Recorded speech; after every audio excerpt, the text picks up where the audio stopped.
अस्सलामुअलैकुम दोस्तों, आप देख रहे हैं यूट्यूब चैनल और मैं हूं अंसर सियाल। दोस्तों, मैं आपके लिए इमरान खान साहब की तकरीर का वो हिस्सा लेकर आया हूं जिसके ऊपर बहुत ज़्यादा बातचीत हो रही है और लगता है ऐसे है कि आने वाले दिनों में भी इस पे बातचीत होगी। आपने ये वीडियो देखनी है दोस्तों, और उसके बाद आपने अपनी राय लिखनी है कि क्या ये सफारती आदाब के ख़िलाफ़ है या जो कुछ खान साहब कह रहे हैं वो बिल्कुल ठीक है। इसके बाद दोस्तों दूसरे हिस्से में बात होगी कि इमरान खान साहब को क्यों इतना यकीन है कि तहरीक अदम एतमाद जो है वो नाकाम होगी। इस पे बाद में बात करेंगे, लेकिन पहले सुनिए कि इमरान खान साहब ने आज कहा क्या है। ये सुनिए दोस्तों। अभी ये जरा सुने, यूरोपियन यूनियन के एम्बेसडर ने खत लिखा पाकिस्तान को कि आप रूस के खिलाफ उसके मुखालिफ स्टेटमेंट दें, उसके खिलाफ वोट दें। मैं ये यूरोपियन यूनियन के एम्बेसडर से पूछता हूं कि क्या आपने हिंदुस्तान को भी ये खत लिखा था? क्योंकि मैं अपनी कौम को याद करवाना चाहता हूं कि ये वो पाकिस्तान था जिसने ये नेटो की मदद की, जो वॉर ऑन टेरर थी हमने उनका साथ दिया। मैं कभी ना साथ देता, मैं अपनी मुल्क को बाहर रखता उस जंग से, लेकिन उस वक्त का जो सरबराह था उन्होंने उनका साथ दिया। क्या मिला पाकिस्तान को? 80,000 पाकिस्तानियों की जानें गई, हमारा कबायली इलाका उजड़ गया, 35 लाख लोगों ने नकल मकानी की, हमारे मुल्क को 100 अरब डॉलर से ज्यादा नुकसान हुआ। तो क्या मैं अपने यूरोपियन यूनियन के एम्बेसडर से पूछता हूं कि आपने क्या हमारा शुक्रिया अदा किया? जी तो दोस्तों, अच्छा पहले इसी पे ही बात कर लेते हैं कि इसमें गलत क्या है। मेरा नहीं ख्याल कि इसमें कुछ गलत है दोस्तों। देखें, 35 ममालिक थे जो कि यूएन में एब्सेंट रहे हैं, उन्होंने कोई वोटिंग नहीं की रशिया के खिलाफ, और उसमें चाइना भी था और उसमें इंडिया भी था। क्या चाइना को खत लिखा गया है? वहाँ पे भी तो इनके सफ़ीर हैं यूरोपीय यूनियन के, किसी ने लिखा है? क्या इंडिया को भी खत लिखा गया है? नहीं लिखा गया। या 35 ममालिक में से और कितने हैं जिनको लिखा गया हो? फिर हम नीचे लगे रहे हैं, हम इनके जो है पाँव पकड़ते रहे हैं, और हमारी खारजा पॉलिसी जो है वो इसी तरह से रही है पीछे कि हम जी हजूरी करते रहे हैं। उसका रिज़ल्ट हमें क्या मिला है? आप देखें कि FATF में हमने 27 में से 26 नुकात जो हैं वो कंप्लीट कर लिए हैं, और उसके बावजूद हम क्या हैं, हम उसी तरह से ग्रे लिस्ट में हैं। और क्या हुआ है, एक और जो मुल्क है उसको भी ग्रे लिस्ट में डाला गया है, और वो है UAE।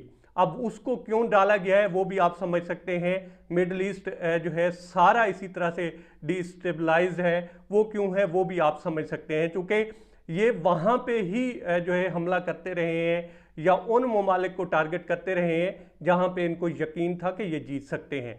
यहाँ पे जो है यूक्रेन में जो कुछ हो रहा है वो गलत हो रहा है, इस तरह से नहीं होना चाहिए था। लेकिन ये जो है, अब देखें ना, इन्होंने ही यूक्रेन को गारंटी दी थी उसकी सोवरेंटी की, और कितनी गारंटी जो है और जो ओहद किया था उसका पास कर रहे हैं। ये फैंस पे बैठे तमाशा देख रहे हैं और वो इसी तरह से बर्बाद हो रहा है।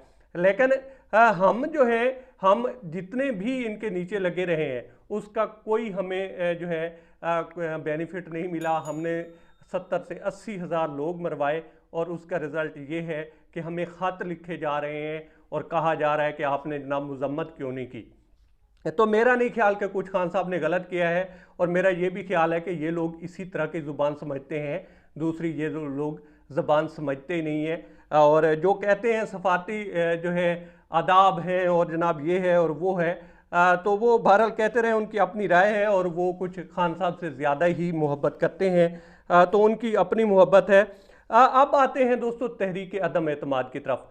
आज की तकरीर से मुझे यही लगा है कि इमरान खान साहब को अब पूरा यकीन हो गया है कि ये जो तहरीक अदम एतमाद है ये नाकाम होने वाली है। अब जो कुछ जो है कुछ सहाफ़ियों ने दोस्तों रिपोर्ट किया है, कुछ अगर उनके चैनल्स पे जाएं और उनकी राय सुने तो उन्होंने ये कहा है कि जो एक प्लान था वो नाकाम हुआ है। और प्लान क्या था? प्लान ये था दोस्तों कि एक फंडिंग की गई थी और मुल्क में जो पिछले दिनों इमरान खान साहब अगर वो महंगाई और तेल और ये चीज़ें कम ना करते तो एक तमाशा खड़ा करने की कोशिश की जा रही थी। और इसमें जो है इस्तेमाल होना था इनोसेंट लोगों ने, जो जिनको पता ही नहीं था, आम लोगों ने इसमें इस्तेमाल होता था। और कोशिश यही की जानी थी कि जो महंगाई है इसको टूल के तौर पर इस्तेमाल किया जाए और आम जो लोग हैं उनको उकसाया जाए कि जनाब आप इनके खिलाफ बाहर निकलें और ये जो है इसको हम यहाँ से फारिग करते हैं। इसके अलावा दोस्तों अगर आप देखें तो एक सहाफ़ी ने यहाँ तक रिपोर्ट किया है कि एक बहुत बड़े मीडिया हाउस के मालिक जो हैं एक बहुत बड़े मुल्क की बड़ी एजेंसी से भी मिलकर आए हैं और उसके बाद वो मुख्तलिफ सियासी जो लोग हैं उनसे मिल भी रहे हैं और कोशिश कर रहे हैं कि किसी न किसी तरह से इन सब को इकट्ठा किया जाए और एक जो है इस गवर्नमेंट के खिलाफ एका किया जाए और इस गवर्नमेंट को फारिग किया जाए। लेकिन हुआ क्या है? साफ जाहिर है अब ये लोग जो हैं एक साइड पे हैं और दूसरी साइड भी है। वो ये है कि इस जो जनूबी एशिया है इसकी जो दोस्तों ब्लॉक हैं वो बदल रहे हैं और इसकी जो अब सारा का सारा प्लान्स हैं वो भी चेंज हो रहे हैं और अब जो ताकतें हैं उनके अपने अपने मफादात हैं और उसके तहत धड़े बन रहे हैं, उसके तहत ब्लॉक बन रहे हैं। अब वो ज़माना नहीं रहा कि कोई भी मुल्क जो है वो वहाँ से डोरियाँ हिलाएगा और पाकिस्तान के अंदर जो है गवर्नमेंट बदल जाएगी। वो दौर और था दोस्तों कि जब रशिया कमज़ोर था, उसको साफ ज़ाहिर है वो टूटा और अफ़गानिस्तान में जो भी हुआ वो एक अलग डिबेट है। उसके अलावा जो चाइना था वो भी इतना ताकतवर नहीं था कि वो अपना असर व रसूख जो है वो इस्तेमाल कर सके। अब जितनी भी बड़ी ताकतें हैं उनके सामने जनूबी एशिया से भी, कहते हैं ना कि एशिया की सदी का आगाज़ हो गया है, तो इसी वजह से कहते हैं कि उनके सामने अब एशिया से ऐसी ताकतें बनकर उभर रही हैं कि जो उनके सामने खड़ी हो सकती हैं और उनको ना कर सकती हैं और जो इधर गेम खेली जाती थी उसको भी वो ख़त्म कर सकती हैं और इस तरह की अगर सिचुएशन पैदा हो तो उसको डिफ्यूज़ भी कर सकती हैं। और इसी तरह से अभी हो भी रहा था और उस सिचुएशन को जहां तक मेरी अंडरस्टैंडिंग है वो डिफ्यूज़ किया जा चुका है और इमरान खान साहब को ये बता दिया गया है कि भाई अभी आप सेफ हैं। बहरहाल अब तक इतना ही। आप दोस्तों से रिक्वेस्ट है कि आप हमारे चैनल का विजिट करें और अगर आपको हमारे चैनल का कंटेंट पसंद आए तो इसे सब्सक्राइब करें। ताउन के लिए शुक्रिया दोस्तों।